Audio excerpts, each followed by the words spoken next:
So heading into the end game, you guys might not have messed around too much with breeding, but today we are going to be covering one of the best setups that you guys can have to make sure you get the most out of all of your bees. So hit that notification bell, smash that like button, and let's get straight into the video. First things first is, how do you get a breeding pen? Well, the answer is very simple, my friends. Spend some time with Deke. Deke is a very cool character in this game, and if you put a lot of effort in with him, he will definitely give you the room of requirement upgrades that you need to make this very efficient. So I believe it's like the second or third quest with Deke, and he'll give you a breeding pen, as well as getting you on a quest and teaching you how to breed all of these different beasts in the game. So I heavily suggest that you spend them time with him. It will give you a good understanding, and it will help you massively when it comes to inventory space. So once you guys have then got your breeding pen, what can you do? Well, you can breed up to 4 beasts at a time, and you guys can see right here from our inventory, we're allowed up to 12 beasts inside one vivarium. We're allowed also 4 different types of species, so if you guys wanted to farm one of each type of beast material, you definitely can do that if you wanted to, but only 4 at a time. But if you guys are desperately after something like hippogriff feathers, you can get 2 on the go, and they will produce the offspring.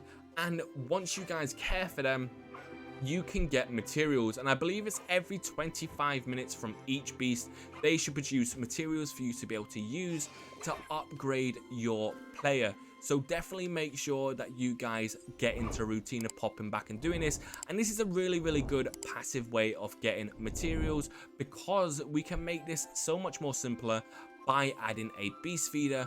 So all you guys have to do is just pop over to one that has been fed, and then look out if they haven't been brushed. If they haven't been brushed or kept, then basically you brush them straight away and you are able to collect a material. So I heavily suggest that you guys do this, and this will help massive in the end game. But there's more than one reason to do breeding in this game, and that is because it produces offspring. And offspring, as you guys know, it is a nice little way of making currency. The only downside to this though is you do have to come back every half an hour to collect the offspring.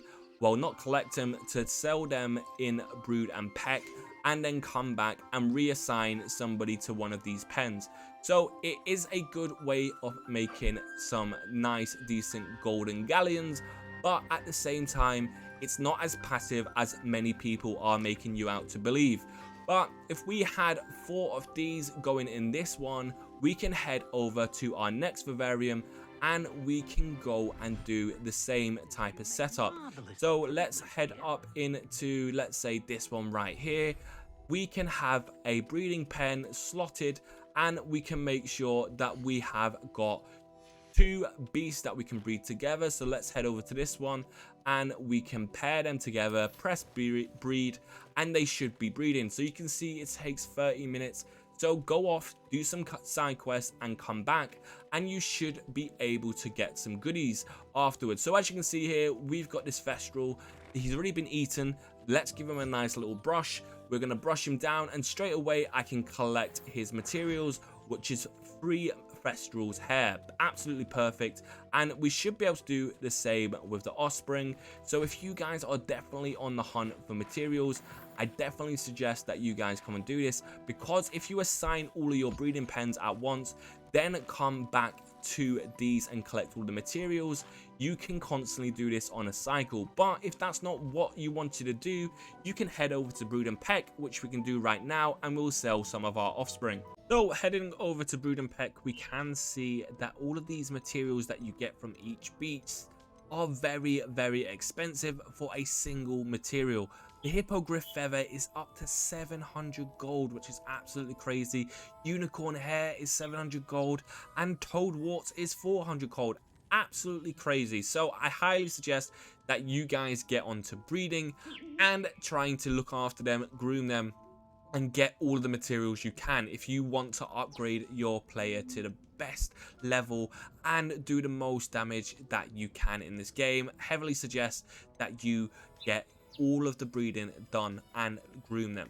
Also, when it comes to selling offspring, we get 120 galleons, which is absolutely sick for each one that we sell. So highly rate this way of trading and making some decent coins, because the normal taming ones are also 120. Doesn't matter if they're shiny or if they are normal, but I highly suggest that you guys do this. It's a good thing to come back to every now and then and get some decent amount of gold every time. And if you do this in all 4 vivariums, have 4 at a go, you can make a lot of gold every half an hour.